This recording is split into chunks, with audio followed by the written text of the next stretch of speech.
It is the Al Travis Show, and I'm lucky to have my next guest on, Todd Bergeth. He is the voice of sports in Central Minnesota. He's here with us today. Todd, how are you doing? I'm good, Al. Thanks.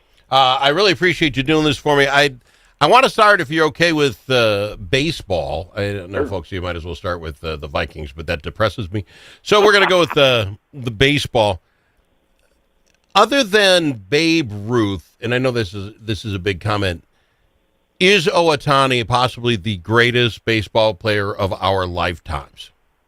Certainly of our lifetime, and maybe of all time. Yeah. Because, Babe pitched for a while, and then he hung it up and went to just hitting. Mm-hmm. So we'll see if that has to happen to Ohtani or not, because his arm just won't stand up to throwing 103 miles an hour or whatever it is. He's already had 2 Tommy Johns. I would think a third one would end his pitching. Yeah. But if he can keep pitching, I think by the time he's done, we will say we have just witnessed the greatest player in the history of the game. His speed is ridiculous. He's 6'4" and 225 pounds, and is one of the top sprint speeds in baseball. I haven't looked at the stats recently. I do like to try that, but he's incredibly fast, very athletic. He hit a ball out of Dodger Stadium, completely out of the stadium the other night, while striking out 10 and not giving up a run, and just 2 hits in 6 innings. He's amazing, and in my opinion, will be the best player of all time. They talked about that as far as careers go. There are, I think, 3 other humans that hit 3 home runs in a series. There's like 3 pitchers who have got 10 strikeouts in a series and kept an egg on the board. But no one human does it. Could that be the greatest game we watch of one human being playing baseball? I can't. Babe Ruth did a lot of stuff. Pointed out, I'm going to hit it over here. Whatever. Mm-hmm. That was every kid's. This is what kids dream about when they play little league ball in 6th grade. Yeah, they're just not going to get a chance to do it because how many players are able to continue to convince their coaches as they're going through college at the very least or in the minor leagues. Hey, I want to do both. I want to pitch and hit. They just tend to not let him have that opportunity. Ohtani came up through the Japanese system, and they let him do both all the way through. And then when he was getting ready to sign for the first time to come over to the Angels, he told everyone, don't sign me if I'm not going to be allowed to pitch and hit. And so that's how he established himself. I don't know if we'll see anybody else do that, but it was the greatest single-game performance in postseason history. I mean, 3 home runs and a walk, did not commit it out, and then 6 scoreless with 10 strikeouts while throwing 100 miles an hour multiple occasions. I don't think we've ever seen anything like that. Again, it's just amazing. It is probably the only reason I want to watch this series. I don't want to lead you into this. We'll get into that. But the Dodgers obviously win. It's L.A. If it weren't for him, I just hate it because they're the evil empire. They're just like New York. They pay for their stuff. Yep. But on the other end, we don't get the Mariners, right? They lose to the Blue Jays. So we were kind of hoping for that. Yeah, the team that had never been, and they're still the team that have never been. And it's Toronto. They're not Americans, so I can't root for them. So now what do I do? Yeah, that's a good call. I can't root for Toronto either because they're in the American League. I'm probably going to pull for the Dodgers just to see greatness. Now, their bullpen can be gotten to, but their starting pitching has been so good in the postseason they haven't had to really expose their bullpen. But if the Jays can knock a guy or 2 out of the box a little bit early and get into that Dodger bullpen, they have a chance. The Jays' offense has been the best in the postseason. They've really been tearing it up, especially Vlad Jr. Yeah, absolutely. So that series will start on Friday night, L.A. and Toronto. And again, I guess I'm with you. What I'm hoping to see, and this is why we'll watch more Ohtani-type plays. I want to see him do this again. I want to be able to tell my kids, forget about everything else in baseball. 2025, the greatest player ever played, and here's what he did. I'm excited about that because I think he actually has that talent. I think so, too. I think he's going to have a big World Series. He was terrible in the postseason until the last 2 games, and then 3 home runs last game. I think he had 1 prior to that, where he finally, kind of came out of it. And I had never seen him actually struggle that badly. Although if you think back a little bit, when he first came up his rookie year, he had some struggles both at the plate and while pitching. Well, he just won the MVP, right? Yeah, it's all done. Yep. Thank you very much. Right. Yeah, take a bow and go home. All right, let's talk a little NFL action from the weekend. It's oddly weird for me that the loss didn't affect me more. I do hang by these guys. It's a character flaw. But when I looked at the schedule, I thought this was a loss for us, right? Yeah. So it didn't disappoint me that much. What disappointed me is you give three of their players the best games of their lives, Jalen and the others, and you throw the ball up for a pick six and another one for no good reason, and we might have had two called back, and I'm not a big ref fan, but it sure looked like New York put their nose in something they shouldn't have done. All of that being said, with 5 minutes to play, we're still in the ball game. So I don't know how we're sneaky good. Does that make any sense? We lost doing everything wrong, but we're really close.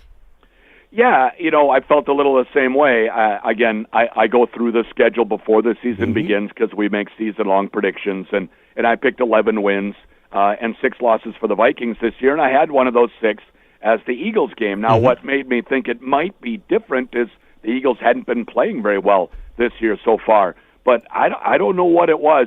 Jalen Hurts has not had a great year up to this point, and then he just torched the Vikings, hitting big plays down the field. I think we need to start taking a little closer look at some of Brian Flores' schemes. He has backed off being the blitz king so much like he was the last couple of years where the Vikings were either first or second in blitz percentage in the entire league. It's not that this year. It's more like about mid-level in terms of their blitz percentage. But they're getting beat. They aren't getting pressure. So you need to stop going with just 4 guys and start bringing more pressure, I think, again, because quarterbacks are having their way with the Vikings secondary a little bit. It's not the first time that they've kind of been lit up in the secondary this year.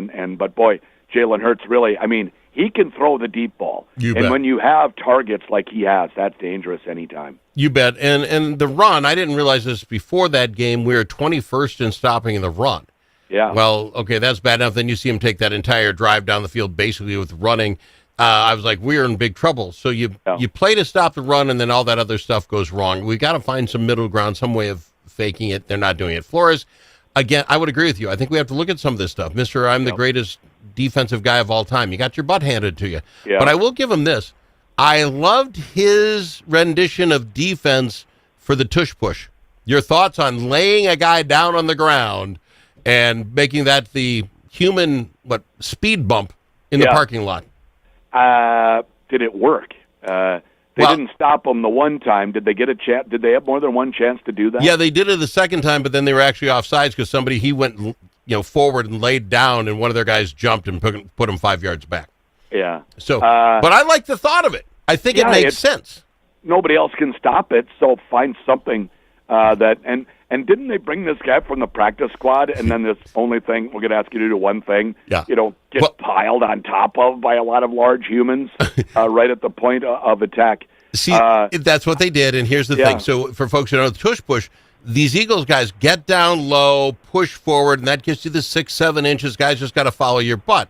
It's whoever gets lowest. So literally starting with this poor kid, you're absolutely correct, brought him up.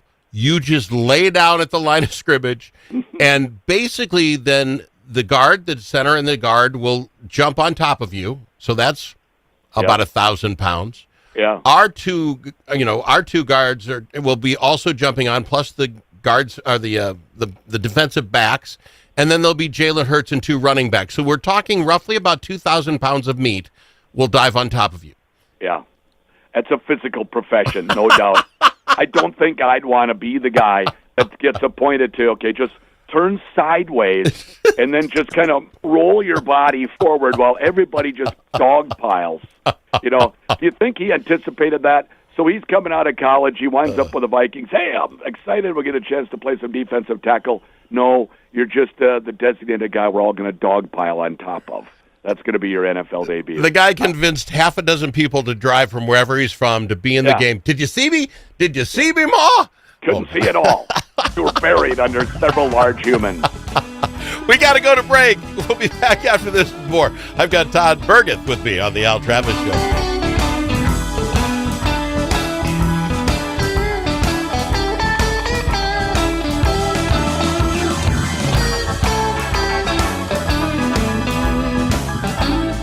It's the Al Travis Show. You want to talk sports, you do it in Central Minnesota, you'd call Todd Bergeth. Todd, how are you doing, my friend? And I'm good. You excited? This is such a great sports time. You have the World Series now. We know who's playing. They're getting started. You have hockey going. You have your Vikings going. Tonight, the Timberwolves will take off. Is there a better time to be a sports guy? Oh, I love the fall. And for me, I'm a play-by-play guy, too, Yeah. so I have a big football playoffs going on right now for the preps as well. So, yeah, the fall is terrific for sports. The only week that rivals it is Masters Week in April because baseball is just getting going. NHL and NBA playoffs are in full effect at that point. Of course, the king of all sports is the NFL, and that has the draft in April as well. It doesn't have any actual games. And you just got done with March Madness, so you got right. So just to put a plug in, who do you do the play-by-play for? The Wilmer Cardinals. And how we I've looking? been doing them for 31 years. I feel good about them. They're their third seed in their section, so they'll be at home tonight as we're talking. Al and I are talking on Tuesday. Yep. So then home tonight, and then if they win that, then they're the higher seed. Then they would play on Saturday afternoon up in Cold Spring at Rocori. So go get them, Wilmer. That sounds fantastic. Looking forward to it. So let's talk your Wolves real quick if we can. I play it off. It seems to me the Wolves are fine. We have basically the same lineup we had last year. They're going to be another, how much more time spending together, getting along. Yeah. We did not go out and trade ourselves anywhere. I think we're hoping our young guns will mature. Everyone else, I think, in the Western Conference went out and got somebody to be better. Yeah. Are we in trouble? What are your thoughts on the Minnesota Timberwolves? No, I like them. I like them getting back to the Final Four again. I can't say beyond that necessarily because it's been two different teams they've faced and lost to. I think for Anthony Edwards not having to play for Team USA in the offseason was very helpful for him. He talked about that some. He was able to work on his game a lot more, his ball handling and post-up moves and things like that. So I think that'll help him. And the second year that they're all together, first full training camp all together, another year in the system for DiVincenzo and Julius Randle. I think the Timberwolves improve. They're not really a young team. They have plenty of veterans, with Conley and Gobert and Randall and all of these guys. But you're right. They're young guys. If they step up, they need someone to replace Nickeil Alexander-Walker's minutes.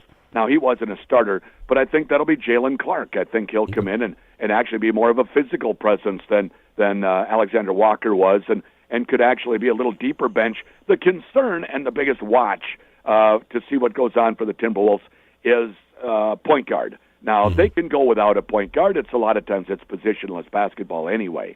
But I think you're better served for the Wolves if they do have one, and that's either Mike Conley or Rob Dillingham. Dillingham hasn't proven to the Wolves yet that he's ready to play heavy minutes on an NBA schedule. He didn't have that much experience. 1 year in college, missed a little bit of the season with some injury, so he's just a little raw yet in his second year, but that's the position to watch. Well, other than that, I like the Wolves matchup with pretty much everybody. Okay, that's fair enough. Mike Conley, and God love him, I love the guy a ton, but he's a little undersized for what we have for guards anymore, and he's old. Yeah, he played with Moses on a noon ball league, and it's not going to help him. So I think there's a problem there. Let me ask you this. So is it Oklahoma City the team to beat? They didn't change anything either. They signed everybody, said, well, this is great. They're obviously the champions. Is it still them to beat, or did others overtake them? Anybody in the make themselves good enough to say we can take Oklahoma? I don't know. The team I think that's going to really surprise, despite making a huge trade in which they were roundly criticized, would be the Dallas Mavericks. I know they traded Luka, but bringing in Cooper Flagg from Duke, he's going to step right in and be an 18, 10, and 5 guy immediately. I think the Mavericks will be fine even without Luka. And the Houston bringing in Kevin Durant. See that? Yeah, he's going to be huge. But I still think in the end it's OKC as the team to beat. Or, Denver hasn't helped Jokic very much. Bring in other players. They've lost more guys than they've brought. Well, what about Los Angeles? Now, again, we talk about old guys playing. You got LeBron. LeBron is LeBron, but now he's got help. Yeah. And Luka's terrific, and he's had quite an off season from what I understand. He's actually gotten himself in shape for the first time. It's funny how that happens. While you're with the original, you don't really need to be in shape, because what are they going to do? But you go to somebody new, you need to improve your reputation and polish it up. So he's gotten into shape. I think the Lakers will be interesting, but not a contender. Fair enough. You know what? I really appreciate you taking the time to be with me, Todd. I really do appreciate it. You betcha. He is Todd Bergeth. He is the voice of sports in West Central Minnesota, and he comes here and works with us on a regular, and I appreciate it. Todd, thank you for being here. Lots more coming up on the Al Travis Show. Don't go anywhere. It's not the same if you're not here.